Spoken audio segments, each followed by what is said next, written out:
a la mayor gloria del gran arquitecto. Paz y amor en nombre de la luz verdadera que alumbra a todos los que la presente vieran o oyeran. Salud, fuerza, unión y no violencia. Ilustres y poderosos hermanos, soberanos, grandes comendadores presentes.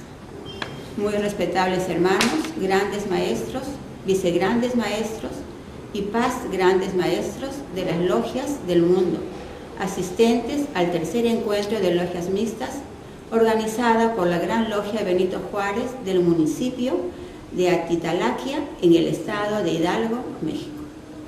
Respetables y queridos hermanos todos, permítaseme al inicio de esta exposición expresar un cálido agradecimiento a los organizadores de este tercer encuentro de logias mixtas de la amistad, en la persona de nuestro muy respetable hermano Mahatma Gandhi, gran canciller de la Gran Logia Benito Juárez. Es el caso, respetabilísimos hermanos asistentes, que como todos sabemos, nuestra augusta orden, según los documentos que atesoramos como All Charges o antiguos cargos y regulaciones, señalan nuestro origen en tierras de Egipto y en los tiempos del ilustre filósofo y sacerdote y matemático Euclides, a quien recordamos permanentemente y en cuya memoria usamos el distintivo de su teorema como símbolo del rango de paz venerable maestro, el más distinguido y elevado en la masonería simbólica. El documento Regius nos cuenta al comienzo del Estatuto del Arte de la Geometría que Euclides, conocido en todo el mundo, ordenó a quien más elevado estaba en su grado que debía enseñar a los más simples de espíritu para ser perfectos en este honrado oficio de la masonería. Y así debían instruirse el uno al otro y amarse juntos como hermano y hermana. También ordenó que maestro debiera ser llamado a fin de que fuera más honrado. De esta forma, por la buena creencia en la ciencia de la geometría, comenzó el oficio de la masonería en tierras de Egipto. Los constructores del muro y la madera eran conocidos en Bolonia desde antes que se elaborara el Estatuto de los Canteros en 1248. Esto es, casi 2 siglos antes de la redacción primigenia del Regius. En él se dice claramente que el compromiso de apertura, yo, maestro de la madera y el muro que soy, me comprometo en honor de nuestro Señor Cristo y Maestro Jesús, de la bienaventurada María y de todos los santos vinculados a la orden, los 4 coronados, Expedito y otros. Ambas corporaciones estuvieron unificadas y acataban el mismo reglamento hasta 1257, cuando la orden fue dividida y se forman 2 gremios independientes, el de los carpinteros y el de los maestros del muro. Como ven, distinguidos hermanos, es esta parte de la historia de origen joánico que oculta la francmasonería inglesa de 1717. Y es propio que así sea, porque con ello se oculta también que un año antes de la publicación de la Constitución de Anderson, fue publicada en Londres otra diferente a ella y más propia a los masones operativos, bajo el título Las antiguas constituciones relativas a la antigua y honorable sociedad de libres y aceptados constructores. Los que han confrontado ambas constituciones, la operativa de 1722 y la especulativa de 1723, han comprobado que lejos de complementarse mutuamente como se esperaría que fueran, por ser ambos del mismo oficio, lengua y cultura, ambos documentos se contradicen y se hallan en desacuerdo en más de un asunto, evidenciando que uno de ellos fue adulterado. No logro entender cómo es posible que entre quienes propugnamos por ideales como la libertad, la igualdad y la fraternidad, exista aún tanta complicidad, silencio y temor en elucidar que nuestro arte tradicional de evolución personal y espiritual se usó en la Europa cristiana y fanática de los siglos XVII y XVIII en defensa de la etnia de nuestros hermanos hebreos que padecieron una dolorosa realidad.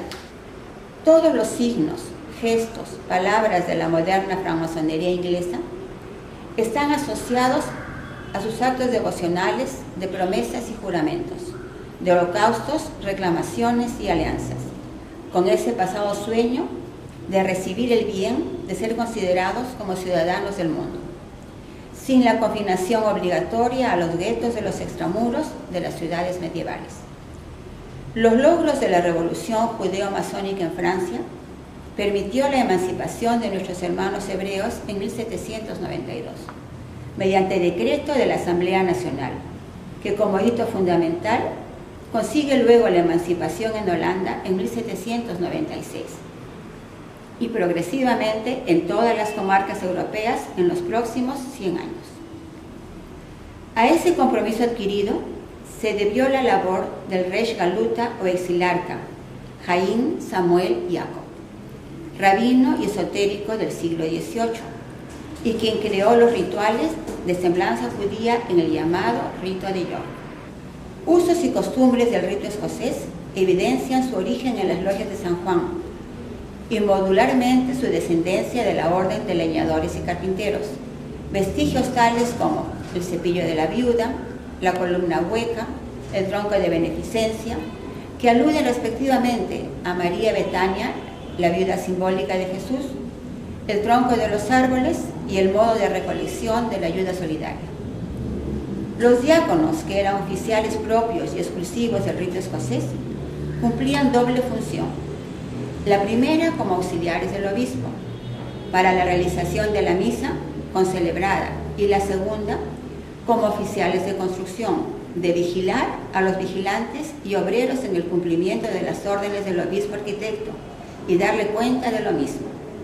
El compás abierto hacia arriba es el símbolo del cáliz, del grial, de la tradición, de lo femenino o espiritual, guiando la vida de los obreros por orden y mandato de la buena nueva o evangelio venido de Cristo.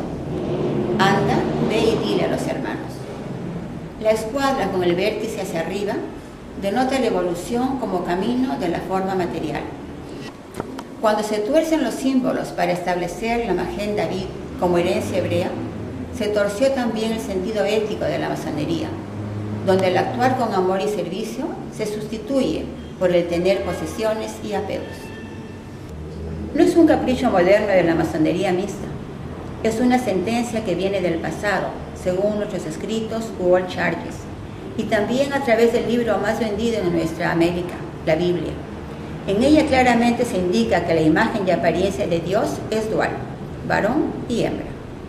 Negar nuestra presencia en la orden es negar nuestro origen divino, y para el varón es negarse a sí mismo el privilegio de pensar. Andersen o Anderson remonta a su orden paradisiaco, a su origen. Andersen o Anderson remonta la orden a su origen paradisíaco y propone que el primer maestro fue Jehová, en donde los vigilantes forzosamente deben ser Adán y Eva. Como no leen, entonces no saben. Por eso concluyo, hermanos míos, ilustres, poderosos y grandes.